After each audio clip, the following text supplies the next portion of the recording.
Hi, I'm Bo Sebastian. I greet you in the love and in the light of the highest Spirit of God, of the most divine. There's no other purpose or greater purpose in life than to let go of what you think you need in life, and realize that the body is decaying, is dying, and everything around you also has an evolution of life and death. So you can enjoy the things that are in this world. In fact, I encourage you to eat the best healthy foods, the foods that you go to the market and they're fresh and green and full of color. Eat those foods. The foods that are rife with kind of over-processed sugars and things that you don't want to put in your body. Avoid those things, because if you avoid those things, your body, your physical self, will be lighter, will be expressing in health. When you put the poisons in your body, you'll notice a vast difference. I mean, if your hunger is for like the hottest foods, the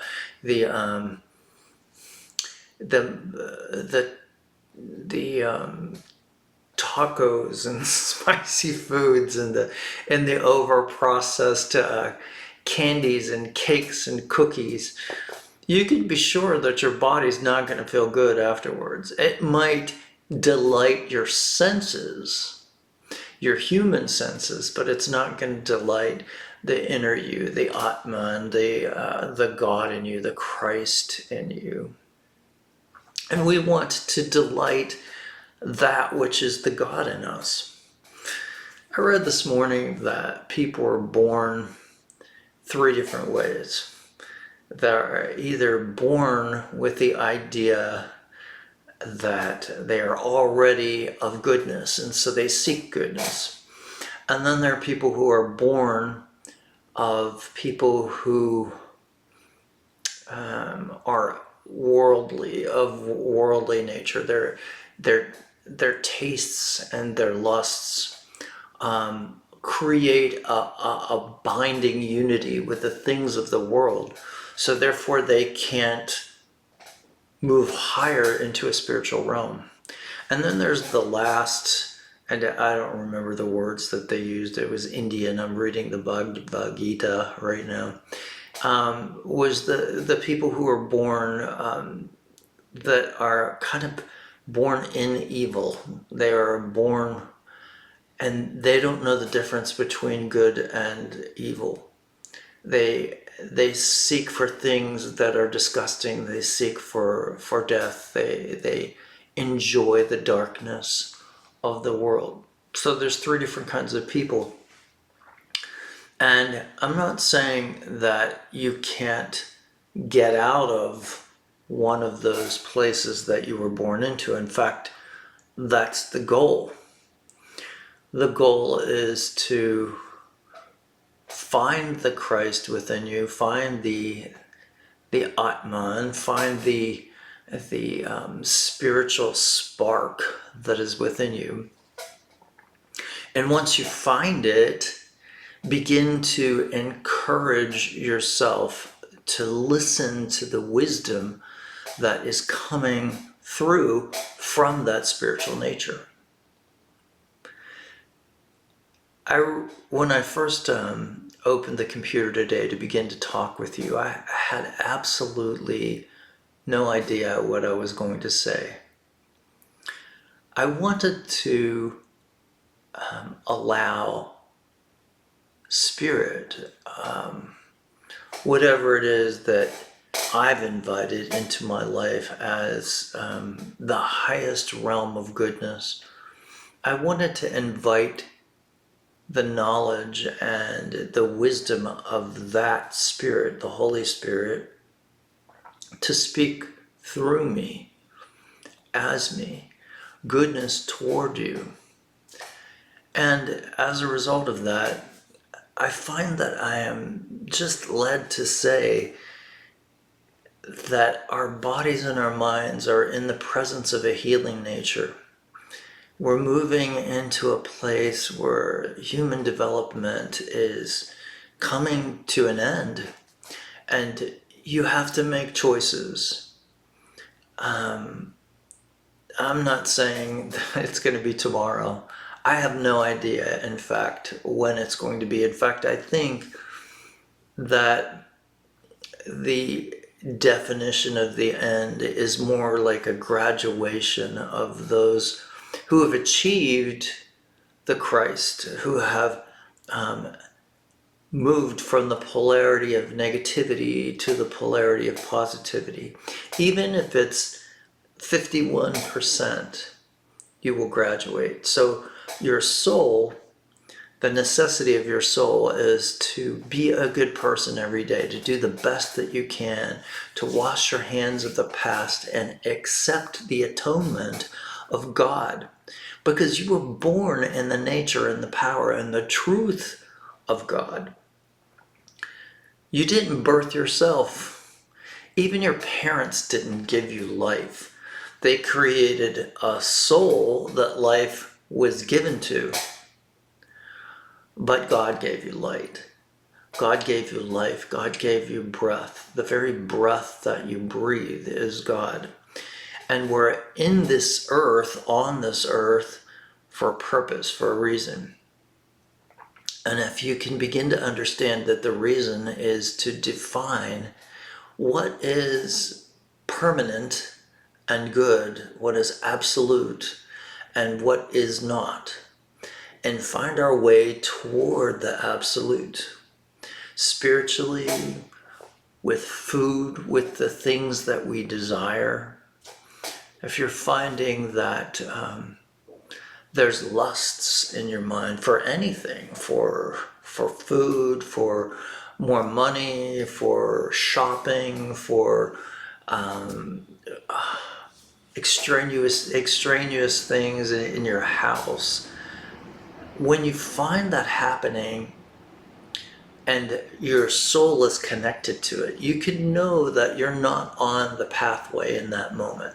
That doesn't mean that you can't choose otherwise, that you can't notice that your body, your humanness, is not moving toward a spiritual bias. And when you find that, just let go. Try to see if you can listen inside for what's right and good. I'll tell you a personal thing for me. The difference between being satisfied by food and overindulging in something that tastes good. I'm a very good cook, and I've written 3 cookbooks, and I enjoy making tasty food. When I eat something that's good, my soul delights. And I eat things that are healthy for me. We only cook vegan things in this home, generally. I do eat eggs and fish, but I don't cook fish in the house. Eggs, sometimes I do. But my husband David is completely vegan, so his desire for us is that we eat pure, healthy, fresh food every day. And I like the idea because I do feel better. I've gone through in the past couple years 3, actually 5 operations, and my body has felt at times where it needed extra protein. And I've listened. You know, maybe a vegan would say you didn't listen because there were other things you could have eaten, but I've listened to my body and I've felt the need to eat proteins that were denser to help heal my body. And now that I'm moving towards healing, I feel like I can let most of that go. because my body's wanting to be lighter. I can feel as I'm exercising and as I'm running, I can feel the lightness in my body as I leave heavy foods. And like even when I jog in the morning or when I exercise or when I play tennis, I can feel the lightness in my step as I let go of things that I'm overindulging in. So even in good foods, like I used to have a friend who would go to the store with, and we would shop together, and she would always say, "Oh, this is organic. It's going to be good for me." And I mean, she would have a shopping cart full of organic things that were going to definitely overindulge her. I mean, just heavy things. I mean, if it was organic chocolate, she would eat like, 3 organic chocolate bars and think, oh, it's organic. You get where I'm talking about. So there's a difference between being satisfied and overindulging in life in general. There's a difference between being satisfied and loving intimacy with your partner, with somebody you care about and love, and lusting after everything you see. There's got to be a difference. There's got to be a difference in the goodness, because what happens when you start lusting after everything you see is you forget about the perfect kind of love that you chose initially in your relationship. And you can't love perfectly and with perfect unison and in perfect unison and also be going out and into whoredom, basically. I get it. We are in a polarized system in this earth, and I see things every day that I could be lusting after. I might look at and think, God, I want that. But I have to come back to the center. I have to come back to my spiritual center and say, what do I need? What is satisfying to my soul? And if I chose something that is more on the lines of lustful, well, that will lead me down a road or down a path that will want me to want more and more of that same thing. Because typically everybody has indulged or overindulged in something, whether it's sex, whether it's food, whether it's trinkets that you buy, whether it's overindulging in spending in a car or something like that.